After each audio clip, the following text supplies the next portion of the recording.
नमस्कार। रामविलास शर्मा सेवा स्मृति पक्षर द्वितीय जलसेवा केन्द्र आज दिन 11 घटिका समय बारपथर रोड छक उपरे एक उद्घाटन करा जायछि। कटक म्युनिसिपालिटी कॉर्पोरेशन मुख्य स्वास्थ्य अधिकारी डॉक्टर सत्यव्रत महापात्र मुख्य अतिथि भाव में जोगदे उक्त कार्यक्रम को उद्घाटन करने सहित स्मृति परिषदर एभली जनसेवा कार्यक्रम को खूब प्रशंसा करथिले। वर्तमान प्रचंड ग्रीष्म प्रवाह और टाण खरा जारी रही बेले स्मृति परिषद पक्षर एक मास पर्यंत दही पानी और मधुर जलबंटन कराजियो बोली संसदर सभापति किशन कुमार शर्मा सूचना प्रदान करथिले। रामविलास शर्मा सेवा स्मृति पक्षर गत सोमवार दरगाह बाजार स्थित हनुमान मंदिर पाखरे आउ एक जलसेवा केन्द्र खोल जाइतिबा परे आज यही जलसेवा केन्द्र छक बारपथर छक उपरे खोल जाइछि।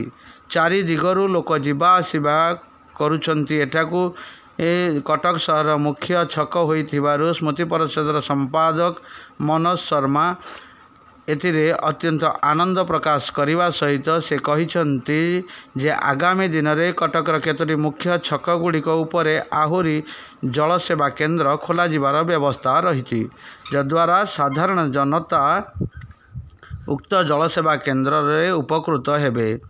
आज यही उक्त कार्यक्रम में 22 नंबर वार्ड कॉर्पोरेटर चंदन जेना, किशन शर्मा, मिनती महांती, देवश्री छटई, आर.के. रेड्डी, वीरेंद्र दास, निमा रूपेश और बारपथर मुरबी और खड़पुआ माँ पूजा कमिटी सदस्य माने उपस्थित रही उत्साह प्रदान करथिले।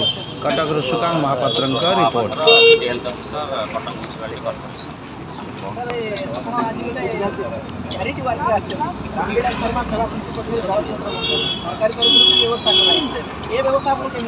निश्चिंत भाव में ये स्वागत योग्य पदक्षेप रामविलास शर्मा चैरिटेबल ट्रस्ट पुओ को धन्यवाद देवी।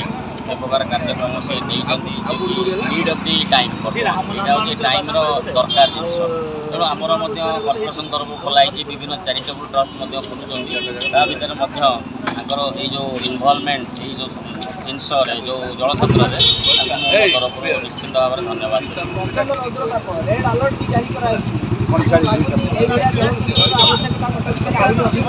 निश्चित भाव में आहरी अधिक दरकार आहरी मुझे अनुरोध रिक्वेस्ट करुँगी जमी विभिन्न जो एनजीओ संस्था अच्छा से आग को बाहरी आसते बैंक है जेकोसी ट्रस्ट अच्छी एमती करूँ विभिन्न जगार इवेन ठंडा पानी पानी